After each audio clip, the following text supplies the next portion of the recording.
बिस्मिल्लाहिर्रहमानिर्रहीम। अब्वाबु क़ियाम शहर रमज़ान।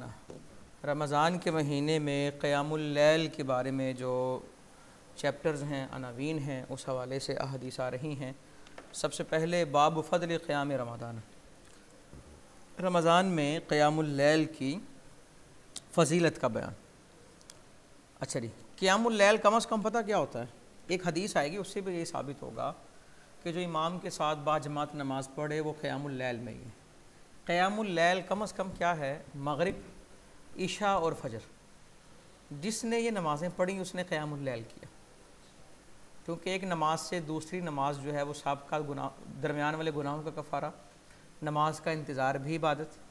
जिसने मग़रिब पढ़ी बाजमात, इशा पढ़ी और फजर का इंतज़ार किया, सो गया, फजर पढ़ी, तो ये ऐसे ही है जैसे उसने सारी रात क़ियाम के। ये कम अज़ कम इनिशियल स्टेज है, यानी कि जो रात को नहीं जाग सकता, को मामला है, वो 3 जमातें, ये मग़रिब भी जमात से पढ़े, इशा भी जमात से पढ़े और फजर भी वो जमात से पढ़े। क्योंकि आगे हदीस में आएगा जो इमाम के साथ नमाज़ पढ़े तो वो क़ियामुल लैल ही होता है। कम अज़ कम क़ियामुल लैल ये है। तो जो ख़ास रातें आती हैं जिनमें क़ियामुल लैल का हुक्म है, लैलतुल जायज़ा भी है, ईदैन की रातें भी हैं, बड़ी ईद की रात भी है, छोटी ईद की रात को तो लैलतुल जायज़ा कहेंगे। तो मग़रिब, इशा और फजर तकबीर उला के साथ, एहतिमाम के साथ जमात से पढ़ें। अच्छा जी, और दूसरा क़ियामुल लैल क्या? आम दिनों के अंदर इंसान तहज्जुद पढ़े। रमज़ान में क़ियामुल लैल का मतलब क्या है जी? नमाज तरावीह। ठीक है, तहज्जुद तो है ही क़ियामुल लैल, और नमाज तरावीह जो है ये रमज़ान में ऐड होगी। और इसके अलावा रात को उठ के जो भी क़याम करेगा तो ये फ़र्ज़ ही होगा। हज़रत सय्यदना अबू हुरैरा रज़ियल्लाहु ताला अन्हु बयान करते हैं कि रसूल रहमत सल्लल्लाहु अलैहि वसल्लम ने इरशाद फरमाया, मन क़ामा रमज़ान, जिसने रमज़ान में क़ियामुल लैल किया, 2 शर्तें हैं, ईमानन व इहतिसाबन, उसका ईमान मजबूत हो और वो एहतिसाब करे, अपना क्या करे? मुहासबा करे। ईमान रखते हुए और एहतिसाब करते हुए तो गुफ़िर लहू मा तक़द्दम मिन ज़ंबी, तो उसके साबिक़ा गुनाहों को माफ़ कर दिया जाएगा। जिन रिवायात में गुनाहों की माफ़ी का ज़िक्र होता है, ये गुनाह सग़ीरा होते हैं। ये क्या होते हैं? गुनाह सग़ीरा होते हैं। गुनाह कबीरा की माफ़ी के लिए तौबा शर्त है, और ये वो गुनाह होते हैं जो हुकूकुल्लाह से मुतल्लिक़ा हों, और वो हुकूकुल इबाद से मुतल्लिक़ा हों तो ये तब तक माफ़ नहीं होते जब तक हक़दार जो हैं वो माफ़ ना करें। और इन गुनाहों से मुराद गुनाह सगीरा हैं कि गुनाह सगीरा माफ़ हो जाते हैं, और गुनाह कबीरा से माफ़ी की इंसान को तौबा की तौफ़ीक मिलती है, वो तौबा की तरफ माइल होता है। अगली रवायत भी इसी तरह कि आप रमज़ान के क़याम की तरग़ीब देते थे, लेकिन उसमें अज़ीमत नहीं फरमाते थे। अज़ीमत का मतलब है ताकीद के साथ, ठीक है, यही फरमाते थे, मन क़ामा रमज़ान ईमानन व इहतिसाबन गुफ़िर लहू मा तक़द्दम मिन ज़ंबी फ़तवुफ़िया रसूलुल्लाह सल्लल्लाहु अलैहि वसल्लम वल अम्रु अला ज़ालिका। हुज़ूर का विसाल हो गया और मामला इसी तरह रहा। फिर हज़रत अबू बकर रज़ियल्लाहु ताला अन्हु की खिलाफत में भी मामला इसी तरह रहा, और हज़रत उमर रज़ियल्लाहु ताला अन्हु की खिलाफत के सदर में, आगाज़ में मामला इसी तरह, यानी कि हज़रत उमर की खिलाफत के आगाज़ में भी क़ियामुल लैल सब इनफ़रादी करते थे, सब अपना अपना करते थे। मस्जिद में भी आते थे तो सब अलग अलग अपना अपना कर रहे होते थे। तो हज़रत उमर रज़ियल्लाहु ताला अन्हु ने सब को जमात तरावी के अंदर जमा किया। फ़ी जमात तरावी, तरावी की जमात। अब कुछ बाब आएंगे। नंबर 1 आएगा तरावी की जमात। हुज़ूर अलैहिस्सलातु वस्सलाम ने 3 रोज़ जमात पढ़ाई, फिर उसके बाद आपने नहीं पढ़ाई। आपने फरमाया मुझे ख़दशा है कि तुम पे ये फ़र्ज़ हो जाएगी और तुम फिर इस फ़र्ज़ को निभा नहीं सकोगे, अदा नहीं कर सकोगे। फिर आगे बाब आएगा कि तरावी की 8 रकात है, और आगे चल के आएगा तरावी की रकात 8 से ज़्यादा हैं। फिर उसके बाद आएगा तरावी की रकात जो हैं वो 20 हैं। अहनाफ का मौक़िफ़ यही है कि तरावी जो हैं वो 20 हैं। जो रिवायतें 8 वाली या दीगर हैं, वो रिवायतें अहनाफ के यहाँ उनकी तौजीह की जाती है कि ये इनके अंदर तरावी की बात नहीं हो रही, इनके अंदर वो क़ियामुल लैल, वो जो तहज्जुद वाली नमाज है ना, उसकी बात हो रही है। ठीक है, और दीगर सरी रिवायतें इस बात पर मौजूद हैं कि तरावी जो हैं वो 20 ही अदा की गई, और जहाँ पर 8 आया तो उसका मतलब ये नहीं था कि 8 के बाद जो है वो रकात अदा नहीं की गई। समझ आ गई बात? अच्छा जी, सराहत के साथ आगे 20 तरावी वाले चैप्टर में सराहत के साथ अहदीसें आएंगी कि तरावी की रकात कितनी हैं, 20 हैं। और सरी हदीस के होते हुए जो हदीस सरी ना हो उसके मुकाबले में सरी हदीस को तरजीह होती है। अम्मा आयशा रज़ी अल्लाह ताला अन्हा ने ख़बर दी कि रसूलुल्लाह सल्लल्लाहु अलैहि वसल्लम खारज लैलतम मिन जौफिल लैल, रात के एक हिस्से में निकले, फ़सल्ला फ़िल मस्जिद, मस्जिद में नमाज़ पढ़ी, और वसल्ला रिजालुम बिसलाती, लोगों ने भी आपके पीछे नमाज़ पढ़ी। फ़अस्बहन नास फ़तहद्दसू, सुबह जब हुई ना तो लोगों ने सब एक दूसरे को बताया, लोगों ने एक दूसरे को बताया कि जिस तरह हमने हुजूर के पीछे रात नमाज़ पढ़ी है। तो फ़ज्तमा अक्सर मिनहुम, तो अगले दिन लोग ज़्यादा जमा हो गए। फ़सल्लू माहू, हुजूर ने फिर नमाज़ पढ़ी, उन्होंने भी साथ नमाज़ पढ़ी। फ़अस्बहन नास फ़तहद्दसू फ़क़सुरा अहलुल मस्जिद मिनल लैलति सालिसा, और सुबह उन्होंने फिर ज़िक्र किया, मस्जिद फिर बढ़ गई। अल्लाह अकबर। तो हुजूर अलैहिस्सलातु वस्सलाम फिर निकले, नमाज़ पढ़ी, फ़सल्लू बिसलाती, आपने लोगों को नमाज़ पढ़ाई। अब इसके अंदर सराहत के साथ ये कोई तरावी वगैरह की बात नहीं हो रही। फलम्मा कानत लैलतुर राबिया, जब चौथी रात आई ना, आरज़ल मस्जिद अहली, मस्जिद तंग पड़ गई, लोग ज़्यादा हो गए। तो हुजूर बाहर ना निकले, हत्ता खारज अली सलाती सुबह, हत्ता कि फ़जर की नमाज़ के लिए बाहर निकले। जब फ़जर की नमाज़ पढ़ा दी ना, अक़बल अलन नास, लोगों की तरफ मुतवज्जह हुए। फ़तशहद सुम्मा क़ाल अम्मा बाद फ़इन्नहु लम यख़्फ़ा अलैया मकानुहु, अल्लाहु अकबर। फरमाने लगे, लोगों की तरफ मुतवज्जह हुए, तशहुद पढ़ा और कहा कि हम दो सलात के बाद बस मुझ पर तुम्हारा आना मख्फी नहीं है, यानी कि मुझे पता है तुम रात से बैठे हुए हो, लेकिन मुझे ख़दशा था अन तुफ़रद अलैकुम, कि तुम पर इसको फ़र्ज़ कर दिया जाएगा, फ़तअजिज़ू अन्हा, और तुम इससे आजिज़ आ जाओगे। हुज़ूर अलैहिस्सलातु वस्सलाम पर्दा कर गए, वल अम्रु अला ज़ालिका, और मामला इसी तरह रहा। यानी कि फिर ये नमाज जो क़ियामुल लैल है इसकी जमात नहीं थी होती। और अगली रिवायत के अंदर आखिरी सेकंड लास्ट जो लाइन है, फ़सल्लू अय्युहन्नासु फ़ी बुयूतिकुम, ऐ लोगो इसे तुम कहाँ पढ़ो, अपने घर में, क्योंकि आदमी की नमाज फ़र्ज़ नमाज के अलावा उसके घर में बेहतर है। अफ़दला सलातिल मरी फ़ी बैतिही इल्ला सलातिल मकतूबा, फ़र्ज़ नमाज के अलावा जितनी भी नमाज़ें हैं वो कहाँ बेहतर हैं जी, घर में बेहतर है।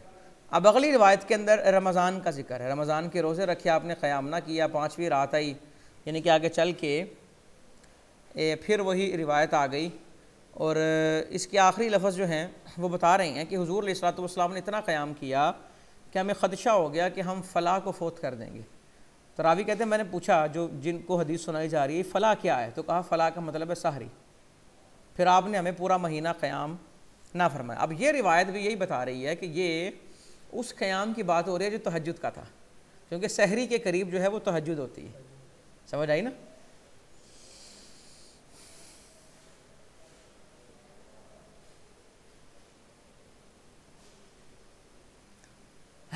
अगली रिवायत देखें,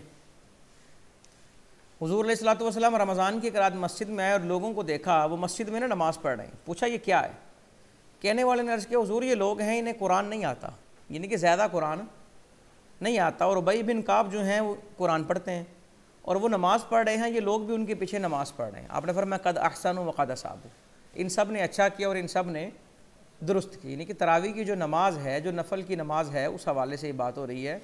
ये कहा क्या है, दुरुस्त है, वलम यकर ज़ालिका लहुम, और आपने इस पर एक कराहत का इजहार नहीं किया। अच्छा, नफल नमाज और नफल जमात की जो बात है ना, नफल जमात जो है इंदल अहनाफ बग़ैर तदाई के जायज़ है, बग़ैर ऐलान के नफल नमाज की जमात, लोग जमा हो गए और लोगों ने जमा हुए, चलें भी आप नमाज हमें पढ़ा दें, तो ये दुरुस्त है। लेकिन बाकायदा ऐलान करके कि सलातुत तस्बीह पढ़ी जाएगी और ज़ोर दे के लोगों को जमा करके, तो ये चीज़ जायज़ नहीं, क्योंकि नफल जो है ये तन्हाई वाला मामला है। ये वो है जिस पर अल्लाह और बंदे के अलावा कोई तीसरा बंदा मुत्तले ना हो। अब अगली रिवायत देखें, अब्दुर्रहमान बिन अब्दुल कारी कहते हैं, खरजतु मअ उमर बिन अल-खत्ताब लैलतन फ़ी रमज़ान इलल मस्जिद, मैं उमर इब्न ख़त्ताब के साथ रमज़ान की एक रात मस्जिद में गया तो लोगों को देखा, उज़ाउ मुतफ़र्रिक़ूना युसल्लि रजुलु नफ़्सी व युसल्लि रजुलु फ़युसल्लि बिसलातिही रहतु, कोई अकेले नमाज़ पढ़ रहा है, कोई नमाज़ पढ़ रहा है और लोग पूरी पूरी जमात उसके पीछे नमाज़ पढ़ रही है। मस्जिद में देखा कि कोई अकेले नमाज़ पढ़ रहे हैं और लोगों ने अपनी अपनी जमातें भी की हुई हैं।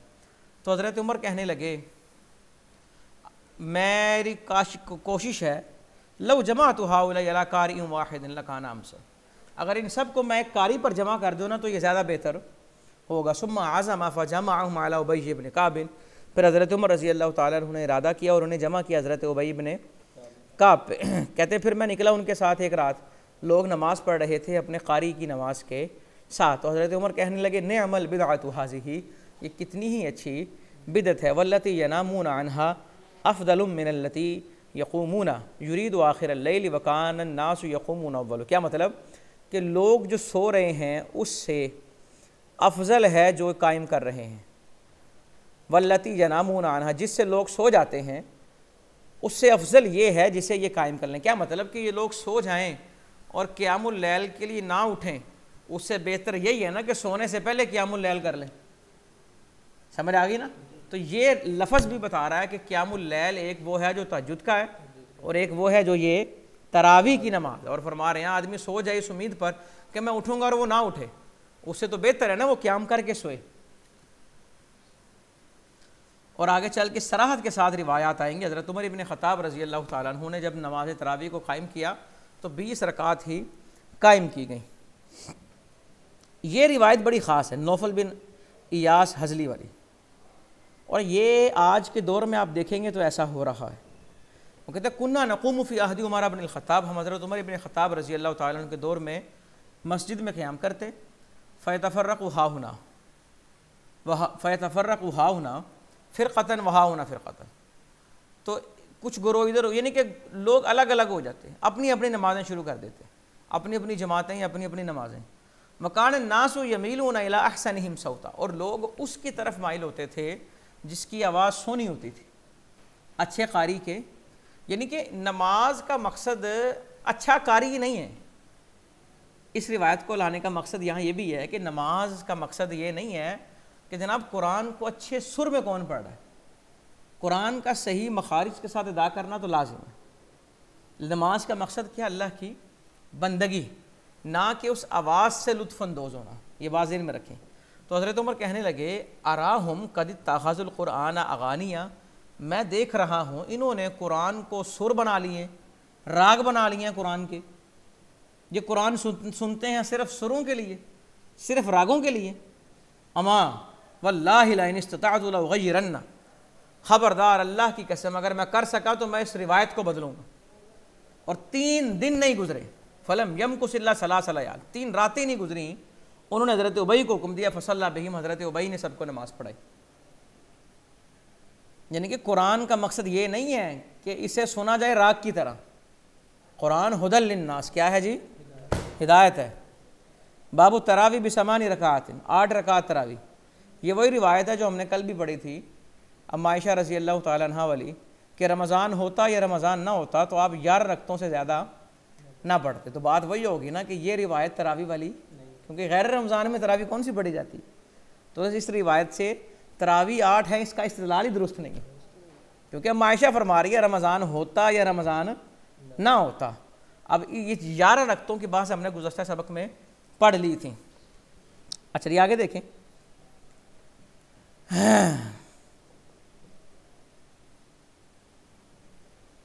ये अगली रिवायत जाबिर बिन अब्दुल्ला वाली कि नबी अकरम सल्लल्लाहु अलैहि वसल्लम ने रमज़ान में हमें 8 रकातें पढ़ाई और वितर पढ़ाई। ठीक है, फिर वही आगे रिवायत आगे, हम दोबारा जब आए तो हमें उम्मीद थी हुजूर पढ़ाएंगे, तो आप अलैहिस्सलातु वस्सलाम ने फिर वो ना पढ़ाई और आपने कहा मुझे खदशा है कि तुम पर इसको फ़र्ज कर दिया जाएगा। इस रिवायत का माना भी वही जो पीछे गुजर गया, जो पीछे अर्ज किया। अगली रिवायत देखिए, हज़रत उबई इब्न काब आए हुजूर के पास, अर्ज़ करने लगे या रसूल अल्लाह सल्लल्लाहु अलैहि वसल्लम, रात को मेरे साथ एक मामला पेश आया, यानी फ़ी रमज़ान, रमज़ान की बात हो रही है। हुजूर ने फरमाया मा ज़ाका या उबई, ए उबई क्या बात है। अर्ज़ किया निस्बतुन फ़ी दारी कुलना इन्ना ला नक़रअल कुरान, हुजूर मेरे घर की औरतें कहने लगी हमें कुरान नहीं आता। क्या मतलब कि हमें इतना कुरान नहीं आता कि हम इतनी सारी रकतों में पढ़ लें, तो हम तुम्हारे पीछे नमाज़ पढ़ेंगे। तो कहने लगे मैंने उन्हें 8 रकातें पढ़ा दी और वितर भी पढ़ा दी है, और ये रज़ा की सुन्नत थी, और हुजूर अलैहिस्सलातु वस्सलाम ने इस पर कुछ ना फरमाया। यानी कि यहाँ से भी ये कुछ तरावी की 8 रकतों पर यह हदीस कोई सरी नहीं है। ये तरावी की 8 रकतों पर हदीस कोई सरी नहीं हो सकता। उस वक़्त की बात हो जब तरावी थी ही नहीं अभी, और ये वही तहज्जुद की जो नमाज होती थी और उसके साथ वितर पढ़े जाते थे, यूनी की बात हो रही है। अल्लाह अकबर। अगली रिवायत में भी यही कि ख़त लिखा कि वो लोगों को नमाज पढ़ाएं 11 रखते हैं, और कारी जो है वो मीन की तिलावत करते थे। किसकी? मीन की। वक़ान अल-क़ारी यक़रअु बिल मीन। मीन कुरान की कौन सी सूरतें हैं जी?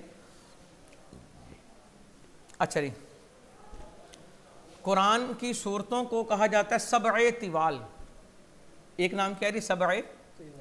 सूरह फातिहा के बाद मुत्तसिल बकरा, आले इमरान, निसा 1 2 3 4 5 6 7। सूरह बकरा के फातिहा के बाद जो 7 सूरतें हैं ना, उन्हें सबअ तिवाल कहा जाता है, 7 लंबी सूरतें। अच्छा, फिर कुरान की वो सूरतें जिनकी आयतें 100 या 100 से ज़्यादा हैं, उन्हें मीन कहते हैं। क्या कहते हैं? मीन कहते हैं। और कुरान की वो सूरतें जिनकी आयतें 100 से कम हैं, उन्हें मसानी कहते हैं। मसानी का मतलब है बार बार पढ़ी जाने वाली, क्योंकि वो उनकी तिलावत ज़्यादा होती है। अच्छा, छोटी सूरत। अच्छा, फिर कुरान की के सूरह हुजरात या सूरह काफ 2 मौक़िफ़ हैं। सूरह हुजरात से लेकर सूरह नास तक जो हिस्सा है ना, सूरह हुजरात से लेकर सूरह नास तक, इसे कहते हैं मुफस्सल। क्या कहते हैं? मुफस्सल। फिर सूरह हुजरात से लेके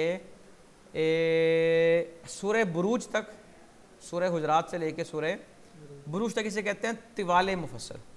बुरूज से लेकर बय्यिना तक को कहते हैं औसाते मुफस्सल, और बय्यिना के बाद ज़िलज़ाल से लेकर नास तक को कहते हैं क़िसारे मुफस्सल। ये कुरान के मुख्तलिफ़ नाम हैं जो मैंने आपके सामने रखे। वो कहते हैं कारी जो है वो मीन की क़िराअत करते।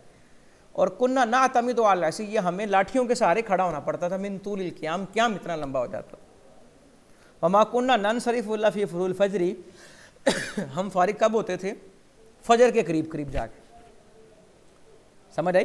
तो यहाँ से भी वो 11 रकतों से वो तरावी 8 साबित करते हैं, लेकिन हमारा मौक़िफ़ वही है कि ये भी तरावी के हवाले से हदीस सरी, क्योंकि इस बाब की जो पहली रिवायत है वो बता रही है कि रमज़ान होता या ना होता ये 11 रकतें पढ़ी जाती। तो गैर रमज़ान में भी पढ़ी जाती थी, तो ये तरावी तो फिर ना हुई। अच्छा जी, बाबू तरावी भी अक्सर मिन समानी रकात। इस हदीस चैप्टर में यहाँ एक ही हदीस है, और इसमें इस बयान ये किया जा रहा है कि तरावी की रकात 8 से ज़्यादा। कैसे? दाऊद बिन हुसैन कहते हैं उन्होंने हज़रत आरज को कहते हुए सुना, मैं लोगों को पाता हूँ कि वो काफिरों पर लानत भेजते हैं रमज़ान में। उस वक़्त लोगों का ये मामूल था। अच्छा जी, और वकान अल कारी यक़रअ सूरत अल बकरा, और कुरान का कारी जब सूरह बकरा 8 रकातों में पढ़ता था, यानी कि मामूल ये था कि सूरह बकरा को कितनी रकतों में पढ़ा जाता था। लेकिन अगर वही कारी कामा बिहा फ़ी इसनतई आशरा रखा, अगर वही कारी सूरह बकरा को 12 रकतों में पूरा करता तो अन्नास वन्नहुम क़द ख़फ़फ़ा, तो लोग ये गुमान करते इन्होंने कहीं डंडी मारी है, तख़फ़ीफ़ कर दिया है।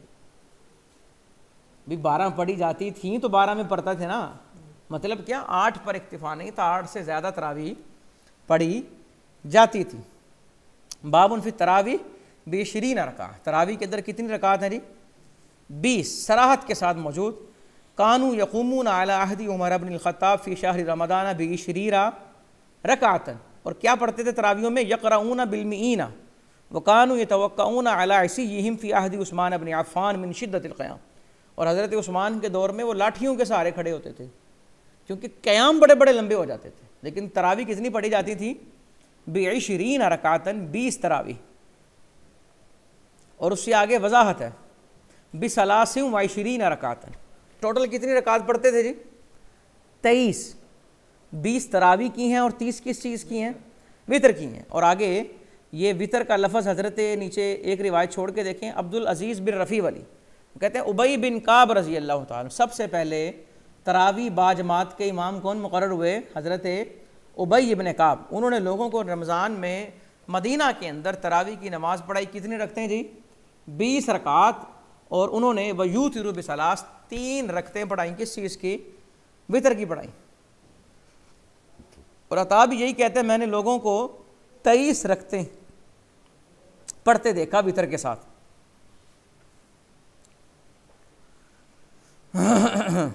और आगे देखें, नाफे के नीचे हजरत सईद बिन उबैद वाली रिवायत, अन्ना अली जब न रबिया, अली बिन रबिया वो रमज़ान में 5 तरवीहात पढ़ाते थे। कितने जी? तरवीहा कहते हैं 4 रकतों को, जिसमें 2 सलामों के साथ जो 4 रकतें पढ़ी जाती हैं, उन्हें क्या कहते हैं? तरवीहा। अब 5 तरवीहे हों, 5 को 4 से ज़रब दें तो जवाब क्या आता है? 20। 5 तरवीहे पढ़ाते थे, यानी कि ये जो तस्बीह तरावी पढ़ी जाती है ये हर तरवीहे से पहले होती है। तो 5 तरवीहात पढ़ाते थे, वयूतिरु बिसलास, और 3 वित्र पढ़ाते थे। ठीक है जी। नेम भी कहते हैं इस बाब में बहुत सी रिवायतें हैं, कुछ रिवायतों के अंदर खलल है, एतराज़ हैं, और कुछ रिवायतें बड़ी कवी हैं और बड़ी मजबूत हैं। यानी कि नतीजा यही निकलता है कि तरावी की जो रकात हैं वो कितनी हैं जी? 20। और जिन रिवायतों से वो 8 साबित करते हैं कुछ लोग, उन रिवायतों में सराहत के साथ लफ्ज़ तरावी की 8 रकात का जिक्र नहीं है। और वो रिवायतें किस बारे में? वो तहज्जुद के बारे में हैं, ना कि वो तरावी के बारे, क्योंकि वो रिवायतें, वो मामूल जो था 11 रकात वाला, ये तो गैर रमज़ान में भी था, हालांकि तरावी तो गैर रमज़ान में नहीं होती। ले जी बिहम्दिल्लाहि ताला, अल्लाह के फजल करम से असारुस सुनन का निसाब हमारा आज मुकम्मल हुआ।